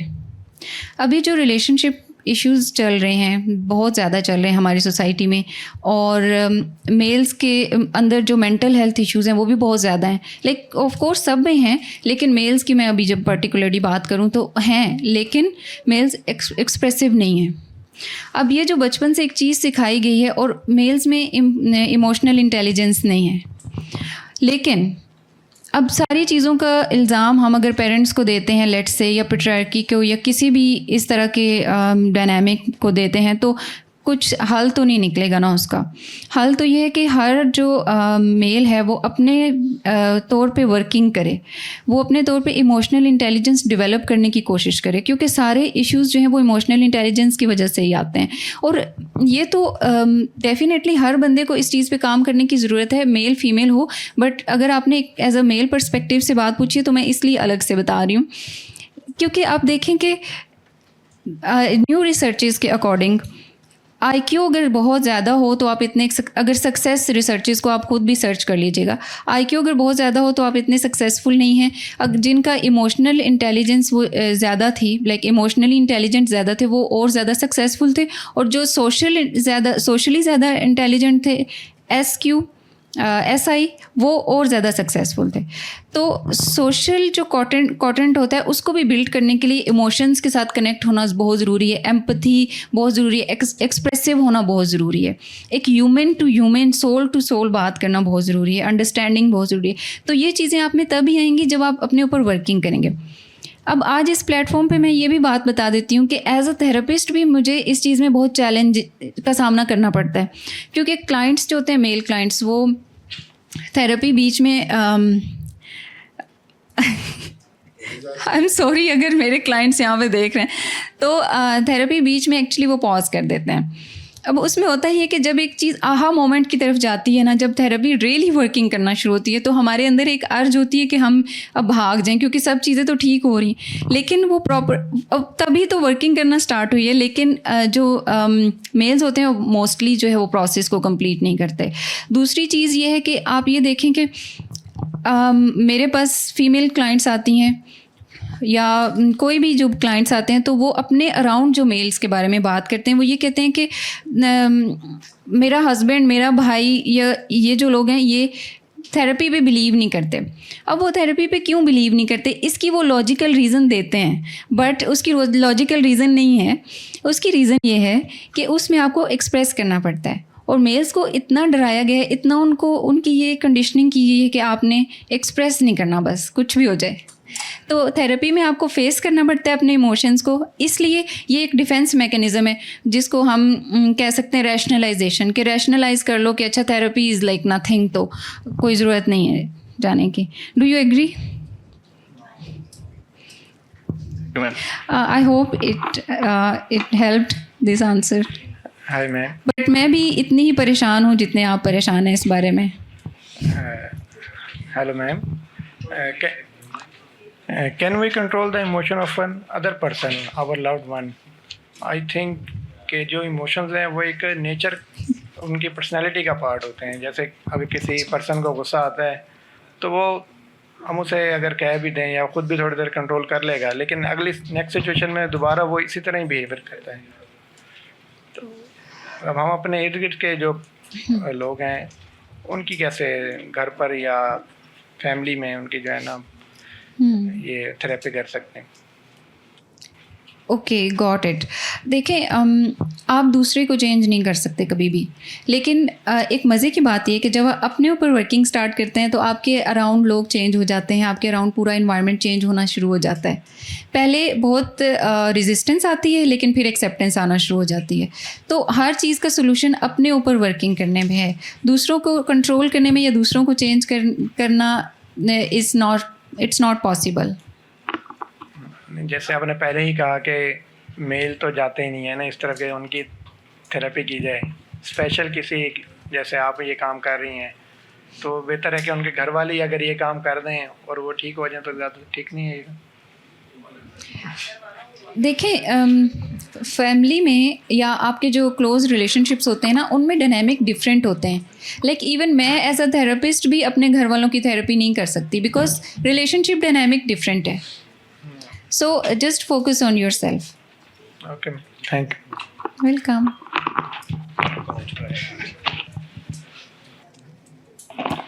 Mom, you said that you can't change anyone, but what about manipulation? You can use manipulation to affect one's action and one's emotions. Manipulation is not like manipulation is not a positive thing. No, I'm not talking about positive here. I'm just talking about generally. Yeah. It can affect a person. Yes, it can affect a person, definitely. But manipulation is not an answer.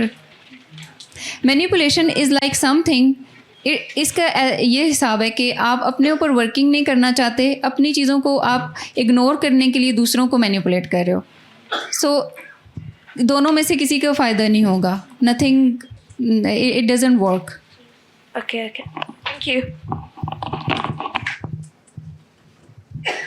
तो ये कि फिर आप therapist नहीं होंगे जादूगर होंगे अगर दूसरे पे. बिल्कुल, दूसरे पे अगर आप जादू. एग्जैक्टली. मैम, आपने मेंशन किया कि मर्दों को एक्सप्रेस नहीं, मतलब कहा जाता है कि एक्सप्रेस नहीं करना, लेकिन ये कहता कौन है? मतलब ये तो बहुत अच्छा क्वेश्चन है. ये कहता कौन है? हम ऐसा करते हैं, आप लोगों से ही पूछ लेते हैं. आप जितने भी मेल्स यहाँ पे बैठे हुए, आप बताएं कि आपके माइंड में ये चीज़ कहाँ से आई है कि एक्सप्रेस नहीं करना, और अगर एक्सप्रेस करेंगे तो क्या वर्स हो जाएगा? हम एक्सप्रेस करना चाहते हैं लेकिन जी. अच्छा, मैं इस पे आंसर करना चाहूँगा. एक सेकंड, लेट मी आंसर.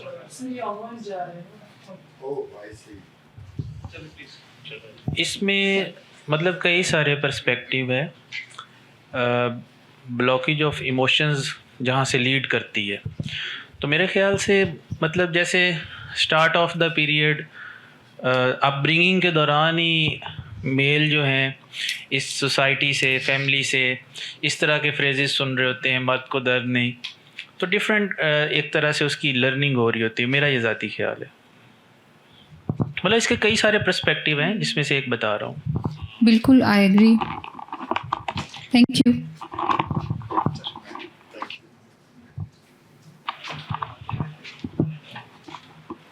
जी सर, आप कुछ कहना चाह रहे थे? अच्छा, मैंने एक चीज़ नोट की आपकी प्रेजेंटेशन में कि आपने जितनी भी एग्जांपल्स दी हैं वो फीमेल्स की दी हैं. मेरा क्वेश्चन ये है कि इज़ इट इंटेंशनल और coincidence? Can be subconsciously. No, I am just by the way, I appreciate it, क्योंकि अननोन के लिए हमेशा मेल का सीगा इस्तेमाल होता रहा है. नहीं व्हाई नॉट फीमेल? इट्स क्या? गुड. मतलब आई अप्रिशिएट यू. अगर आपने इंटेंशनली किया, नहीं। अगर इंटेंशनली नहीं किया फिर अप्रिशिएशन वापस. इंटेंशनली नहीं किया. आप ये समझ लें कि फीमेल्स के साथ मुझे ज़्यादा एक्सपीरियंस है. लाइक मेरी क्लाइंटेल में फ़ीमेल ज़्यादा हैं एंड मेल्स का वही इशू है जो मैंने आपको बताया है. They just pause the therapy and honestly therapist इतना ज़्यादा इन्जॉय कर रहे होते हैं उस प्रोसेस को, बिकॉज हम बहुत ज़्यादा अपना टाइम एंड एनर्जी इन्वेस्ट करते हैं हीलिंग पर्पज़ में. तो हम छोटी छोटी अचीवमेंट्स में ना बहुत खुश होते हैं. तो जब कोई क्लाइंट इस तरह से विदाउट लाइक एडवाइस बीच में पॉज कर दे तो थोड़ा हर्ट भी फील होता है. सो या अच्छा, ये जो आपने एक इशू उठाया कि ये क्या क्यों होता है, इसमें एक दो चीज़ें होती हैं. वो ये होता है कि एक तो डिसिप्लिन जो है, अब बहुत सी चीज़ों पे आपको एक्सप्रेशन रोका जाता है बचपन में भी, वो consciously unconsciously correctly wrongly what ever you call it, लेकिन वो एक डिसिप्लिन देने के लिए भी होता है कि आपने अपने आप को कंट्रोल करना है, बहुत सारा एक्सप्रेस नहीं करना. और दूसरा फैक्टर जो है उसमें मोरालिटी का है कि बहुत सारे मोरल वैल्यूज़ ऐसी हैं जिसमें आपने अपने आप को एक्सप्रेस नहीं कर सकते, आपको वो स्पेस नहीं मिलता, ना पेरेंट्स के साथ, ना आपके पास जो इमीडिएट रिलेशन है, जैसे बहन भाई या इस तरह का है, उसमें भी नहीं कर सकते. बहुत सारे अब्यूसिव है या कोई भी इन्वायरमेंट हो सकती है जिसमें आप अपने आप को एक्सप्रेस नहीं कर पा रहे होते, क्योंकि उसके लिए ज़रूरी ये है, जैसे ये इन्वायरमेंट बना है कि इमोशन पे बात हो रही है. अगर इन्वायरमेंट आपका किसी भी जगह पे सिर्फ पॉलिटिकल है या फिर एक फाइनेंशियल है या फिर आपका या कोई और बात है जिसमें ज़्यादा एक्सप्रेशन उन मौज़ूआत पे होती हैं जो कि इमोशन से हट के हैं, और ये कोई घरेलू झगड़े होते हैं या कोई भी ख़ानदानी, उसमें वो स्पेस कि अगर माँ बाप हैं तो वो बच्चों के वो फीलिंग को डिस्कस तो नहीं करते, तो वो समझते हैं कि मैं ऑड हूँ, कि मैं अगर ये बात कर लूँगा तो ये बिल्कुल अनयूजुअल है या अनरिकग्नाइज्ड है, या मैं अपने आप को इडियट समझता हूँ, या इस तरह की बातें होती. तो ये जो चीज़ें होती हैं वो सप्रेस कर जाती हैं, आपकी पर्सनैलिटी का पार्ट बन जाता है. एक तो ये पार्ट है. दूसरी यानी मेरा ख्याल है कि जो आप कहना चाहती. दूसरी बात ये है कि मेरा जो क्वेश्चन है वो ये है, जिस तरह मैं हूँ, आई एम 50+ और 2-4 बंदे हैं या जो भी हैं, अब आपके कुछ इमोशंस के जो बिहेवियर है, जो रिएक्शंस हैं, जो एक्सप्रेशंस हैं, वो फिक्स हो जाते हैं. और वो आप इमोशन में ना कुछ मतलब गुस्सा का एक्सप्रेशन करना, लव का करना, एक्साइटमेंट का करना या कह लगाना, वो इतना फिक्स हुआ होता है कि आप इतना एकदम उसका एक्सप्रेशन कर लेते उसी अंदाज में. अब उसको मॉनिटर भी मुश्किल हो जाता है, क्योंकि कंट्रोल से पहले आप मॉनिटर तो कर लेते हैं ना कि मैं थोड़ा सा अपने आप से बाहर अपने आप को देखूं. तो वो टीन एज में या बिफोर 10 years जिस तरह बताया गया उसमें तो आप कर सकते हैं. But after getting 40+, what do you think, is it possible to regulate those expressions? आप ये एक क्वेश्चन है कि आपकी अगर पर्सनैलिटी फिक्स हो जाती है तो फिर उसको कैसे करते हैं? I would like to answer a question जो आपने पूछा था. From my own personal experience, I agree कि बिल्कुल मेल्स ऐसे करते हैं कि थेरेपी बीच में छोड़ के भाग जाते हैं. I did that. I can tell you why I did that. वो जो मेरा रीज़न है वो ये था कि I did not see any results. Let's say 2-1 महीने की थेरेपी के बाद whatever I was there for therapy, I did not see any difference. मैंने कहा मैं पैसे क्यों ज़ाया कर रहा हूँ, for nothing, जाके बातचीत ही करनी है, you know. But then I realized after a year from that point, I was asked by my doctor कि you must complete it for an extended period to see the benefit. तो mail और female पता नहीं, लेकिन ये मेरी एक reason थी. Okay, so thank you for sharing this. How do you feel about it now? Do you think that you should have continued that, or are you okay with it? No, I certainly agree that I was pushed in that direction by my doctor, and it has helped. So Hence, in hindsight, चूँकि मैं आपके question का answer कर सकता था, may be it could be useful for others, कि एक वजह शायद ये होती है कि इसमें टाइम लगता है. हम दवाइयों की आदी होती हैं, सर दर्द है, गोली खाई, ठीक हो गए. थेरेपिस्ट के पास जा रहे हैं, 2 महीने पैसे खर्च किए जा रहे हैं, कुछ हो ही नहीं रहा. इट टेक्स टाइम, मेरा ये ख्याल है. बिल्कुल, thank you so much for sharing it. अच्छा, होता ये है when you choose a therapist, तो उसमें ये होता है कि आपका जो पहला थेरेपिस्ट होता है ना, बहुत कम रेयर केसेस में ऐसा होता है कि वो आपको परफेक्ट मिल जाए. लाइक अलाइनमेंट की बात होती है. इट्स नॉट लाइक कि कोई थेरेपिस्ट अच्छा नहीं है या उसको स्किल्स नहीं है, मे बी वो आप उनके साथ आप दोनों एक दूसरे के साथ अलाइन ना कर सकें हो. तो होता ये है कि आप चेंज करते हैं therapist, and then finally you get the therapist of your choice, कि जिससे के साथ आपकी अलाइनमेंट बन जाती है. I have change 4 therapists, and अभी जो मेरे थेरेपिस्ट हैं, he is my therapist since 8 years. Yes, okay. So as a therapist, every therapist must have a therapist. अगर therapist हमारा नहीं है तो इसका मतलब है कि that's a red flag being a therapist. So हमारी तो उसकी requirement होती है कि हमारा होता है. So that's why. Why? No, yeah.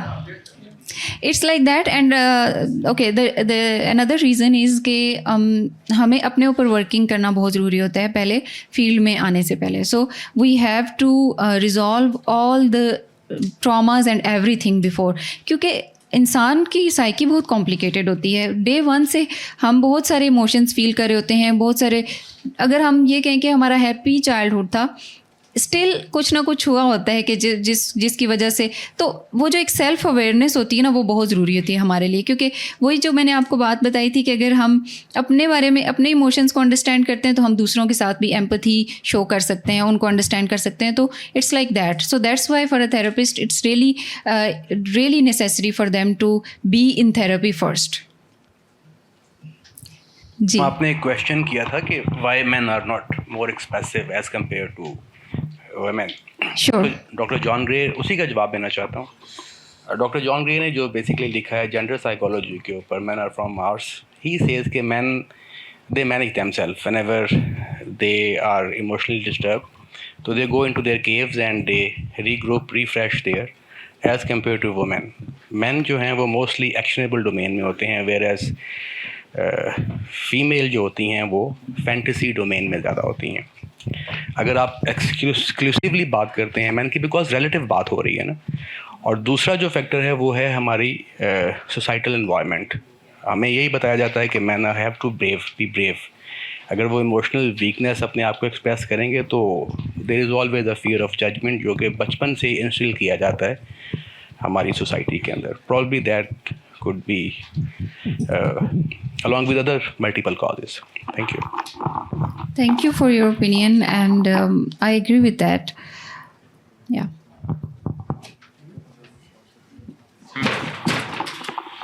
मेरा वही फॉलो अप, मेरा दिमाग उधर थोड़ा फिक्सेट हो गया. वो मैम ने जो कहा था, does that also a factor, मतलब मैं जो समझाऊं कि basically you are kind of at the receiving end. तो एक तो आपका अपना है, चलो वो तो है, लेकिन आप दूसरों का भी एब्जॉर्ब कर रहे हैं. Is that a factor? नहीं, क्योंकि उसमें ये होता है कि हमारी ट्रेनिंग इस तरह से होती है कि हम अपने इश्यूज़ को, या whatever, if we have a bad day और वट एवर इट इज़, हम उसको साइड पे रख लेते हैं.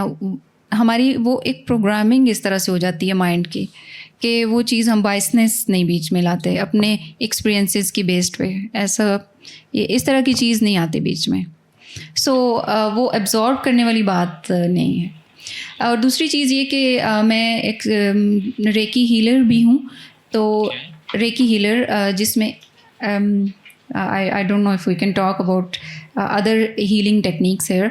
तो हीलिंग में ये होता है कि हमारे ना हम सेल्फ की, अपने ऑरा की, अपनी एनर्जी की प्रोटेक्शन के लिए बहुत से लाइक खुद सेशंस वगैरह कर रहे होते हैं. मेडिटेशंस आप कह लें, मेडिटेटिव स्टेट में जाके हम खुद को प्रोटेक्ट करके अपनी एनर्जी को प्रोटेक्ट कर लेते हैं, एक शील्डिंग कर लेते हैं.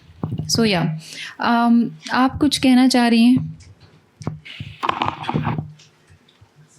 सो मच सो अभी जो डिस्कशन का बहुत एक इंटरेस्टिंग एस्पेक्ट था जिसमें why is it and I think that's where the discussion started that in our country and in our society it's very difficult for men to express themselves.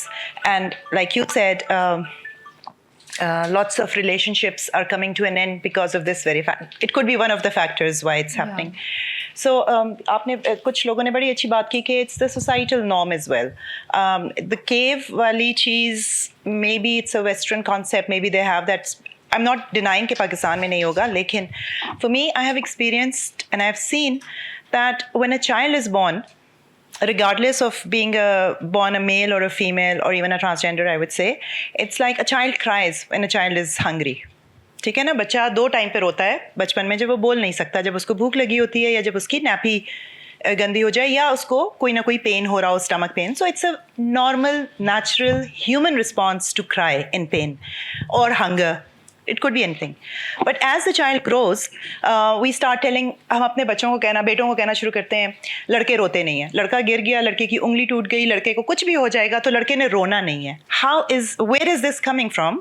Because वो बच्चा जब तक था और बोल नहीं सकता था तो वो तो रो के ही अपनी तरफ अटेंशन डाइवर्ट करा रहा था, और हर माँ जो है वो रोते हुए बच्चे को फीड कर रही है या whatever the need is.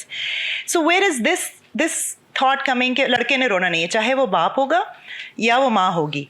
माँ गले लगाएगी लेकिन कहेगी बेटा रोते नहीं है. ठीक है. सो इट्स नॉट जस्ट कि men are contributing this to other men, it's a societal norm जिसमें औरतें, माएँ, दादियाँ, फूफियाँ, नानी, everybody is to be equally blamed for setting this norm within our society कि लड़के ने ये नहीं करना. And then that grows to the extend कि आप अपने इमोशंस को हर वक्त कंट्रोल में रखना है. किसी ने यहाँ पे ये बात भी की कि हमें बहुत ज़्यादा स्ट्रिक्टली रखा जाता है या हमारे ऊपर ये बैरियर्स हैं, हम अपने इमोशंस नहीं शो कर सकते.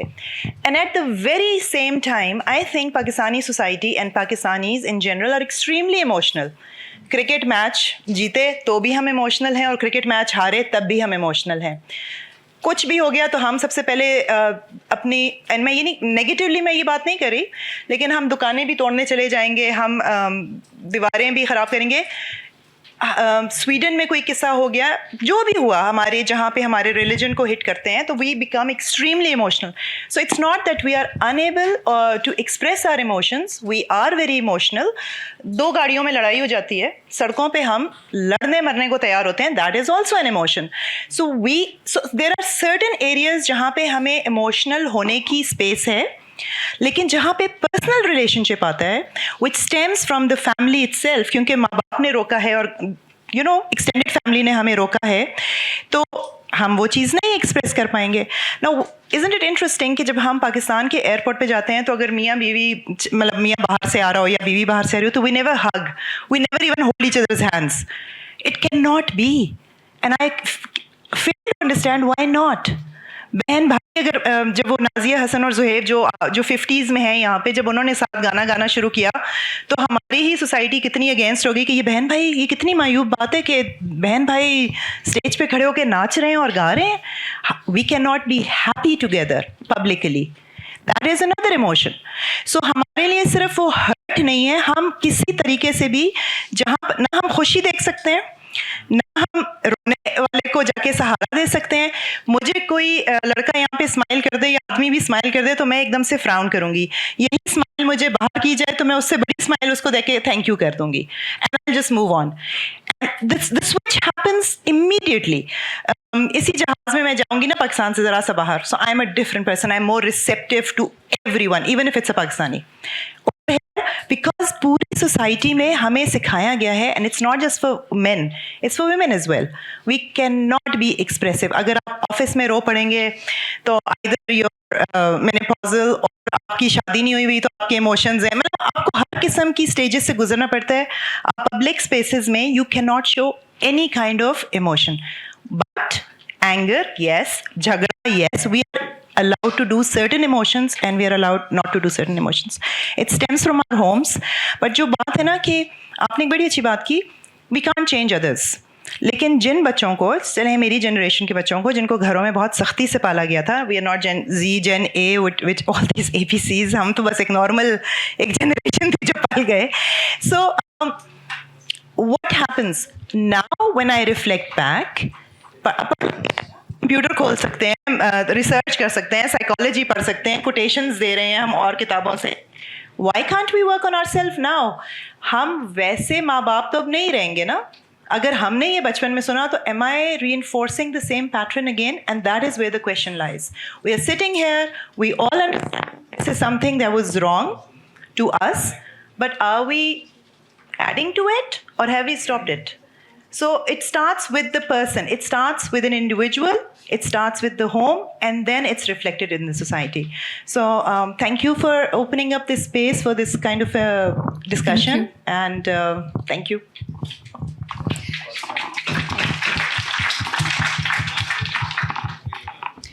Thank you so much for such a detailed insight on that, and a point of view coming from your generation, that how you see these things and you own these things and you own the mistakes, and I mean it's really amazing. Thank you.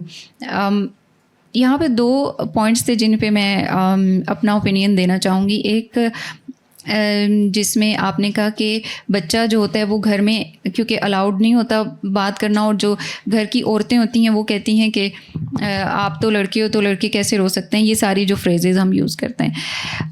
On the other hand ये चीज़ भी होती है, दोनों चीज़ें साथ साथ हो रही होती हैं कि जो बच्चा होता है ना वो ज़्यादा अपने बाकी जो मेल ग्रोन अप मेल्स होते हैं ना उनसे उनको भी कॉपी कर रहा होता है. तो ये फिर जनरेशन टू जनरेशन जो है चीज़ ट्रांसफ़र होती है until someone has to break the cycle in a family. दूसरी चीज़ कि आपने कहा ना कि सोशल लेवल पे हम बहुत बढ़ चढ़ कर हिस्सा लेते हैं इमोशंस शो करने में. जैसे क्रिकेट का मैच अगर जीत गए तो सब बहुत खुश हो जाएंगे और खुशी शो भी करेंगे. सड़कों पे जो स्क्रीन जहाँ पे लगी हुई होती है वहाँ पे डांस कर रहे होते हैं एंड एवरीथिंग. एंड इसी तरह से अगर गुस्सा आ गया तो बस लाइक प्रोटेस्ट और ये सारी चीज़ों में अपना गुस्सा, इसको कहते हैं displaced anger, displaced emotion show करना. क्योंकि वो सारी चीज़ें जब सप्रेस हुई होती है ना अपने अंदर, तो हम अब कहीं ना कहीं तो निकलना है उन्होंने, तो वो इमोशंस किसी एक कलेक्टिव चीज़ पे निकल जाते हैं जिसमें एक इंडिविजुअल को अपने आप को फेस ना करना पड़े और एक कलेक्टिवली निकल भी जाए इमोशन, शो भी हो जाए, एक्सप्रेस भी हो जाए और पता भी ना चले किसी को. वही फियर ऑफ जजमेंट, जैसे सर आपने बात की कि फियर ऑफ जजमेंट की वजह से लोग नहीं एक्सप्रेस करते. तो फियर ऑफ जजमेंट की वजह से इंडिविजुअली शो करना बहुत मुश्किल है. जैसे एयरपोर्ट पे आपने कहा कि husband wife even can't show love to each other, लेकिन ये है कि वही जो इंडिविजुअल्स होते हैं वो collectively emotions show कर लेते हैं. So it's because of that, like yeah, fear of judgment is the problem also, and definitely we have to work on ourselves individually. किसी ना किसी को हर फैमिली में से एक साइकिल ब्रेक करना होता है. And be you millennials, Gen Z, आप लोग बने और आप अपने साइकिल ब्रेक करें. इन सारी जो भी एक जनरेशन टू जनरेशन ट्रॉमा और इस तरह के पैटर्न्स जो आगे ट्रांसफ़र हो रहे हैं, आपकी ये रिस्पॉन्सिबिलिटी है कि आप इसको आगे ट्रांसफ़र ना करें. You have to break this. Yeah that's what you can do. Sure. Yeah, after this, I would request that if we can wind up the session. मेरा क्वेश्चन ये है कि यहाँ 2 तरह के लोग होते हैं. अगर आपको किसी ने हर्ट किया है ना तो चंद दिन बाद एक बंदा भूल जाएगा, लेकिन दूसरी तरह के ऐसे होते हैं कि आपको अगर किसी ने हर्ट किया तो अगर आपको लेट से साल बाद या 2 साल बाद भी उससे मुलाकात होती है तो वही बात जहन में आती है कि इसने मुझे किया था, हर्ट किया था इसने. तो ये क्यों होता है और इसको ओवरकम कैसे करते हैं? भूल क्यों नहीं पाता बंदा उस चीज़ को? कुछ लोग जैसे भूल जाते हैं. Can you give an example, a real life example?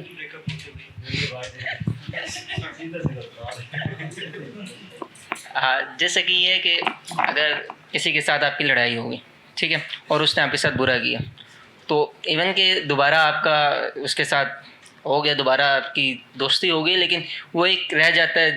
कुछ लोग भूल जाते हैं लेकिन कुछ लोग उसको भूल नहीं पाते. रह जाते हैं एक पर्सन के भी अंदर. और दूसरा पर्सन भूल गया है. ये क्यों होता है और इसको ओवरकम कैसे करते हैं? ओके, अब कौन से पर्सन को हेल्प चाहिए यहाँ पे? वो जो जिसके अंदर ग्रज है, या वो जो भूल चुका है लेकिन जो भूल नहीं पा रहा, जिसके अंदर ग्रज है?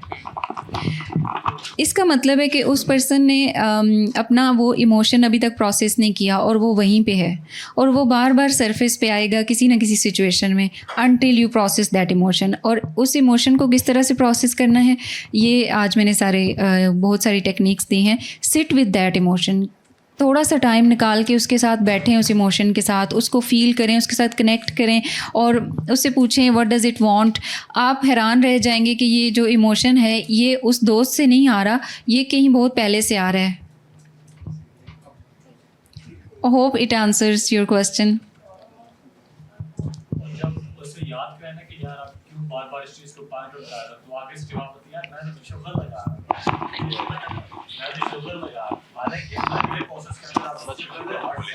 बिल्कुल. This thank you very much for insightful talk. एक थोड़ा सा बस मेरा कमेंट है इस पे, यहाँ कि हम एक रॉन्ग मैसेज ना ले जाएं. बार बार एक बात हो रही है, work on ourselves and we cannot work on others. While I think it is our prime responsibility to take care of others' emotions as well. We have to be empathetic towards others. We have to provide compassionate listening to others, and it makes a lot of difference. ये idea please ना लेके जाइएगा कि हमने सिर्फ अपने ऊपर काम करना है, दूसरों से हमें ना कि हम उनको ठीक कर सकते हैं, ना ही उनका हमारे ऊपर कोई इम्पैक्ट होता है. इवन एक स्टेटस सुबह सुबह अगर किसी का पॉजिटिव आ जाता है तो that can become a thought of the day for us and we have a lot of positive energy out of that. इसी तरह जब हम किसी को भी empathetic time देते हैं, अपना compassionate listening देते हैं, that works a lot for his emotional regulation. So I think we have to contribute for a better society, and it is not only our primary responsibility to work our own selves, we have to take care of everyone around us. That was just point I thought कि ये हम message लेके जाएं और सिर्फ self centred होकर ये ना सोचें कि हम सिर्फ अपने जिम्मेदार हैं, हम सबके जिम्मेदार हैं, अपने साथ के लोगों के.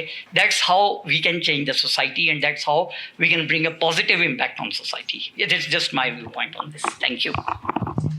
That's a really beautiful point. Thank you so much for sharing this and joining this session.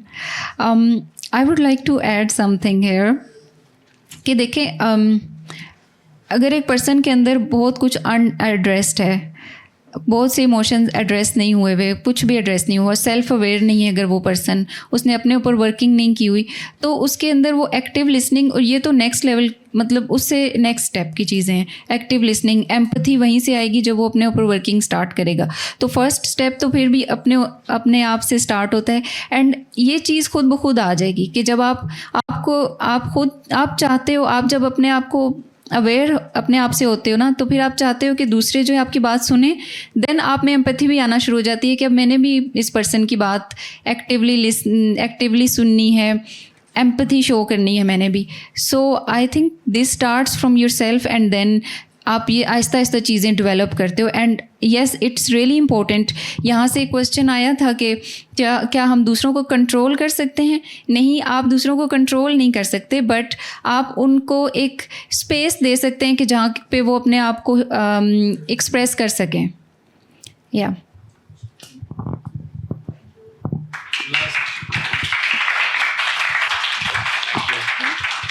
One last comment, I guess. Thank you so much for your time today. One of my key learnings here today was not for mastering or regulation of emotions. I recognize that before you can master or regulate your emotions, you need to identify the emotion first. And a lot of us lack that ability, and I myself find lacking that ability, to be honest. So one of the key things is to first identify it. Secondly, I'm sure कि सारों ने देखी होगी movie Inside Out is one of the best movies जो कि बंदा देख सकता है for parents as well as teenage children who are sort of trying to learn more about their emotions. So that's it. amazing point. Thank you so much for sharing this. Thank you everyone for coming. I hope it was a helpful session.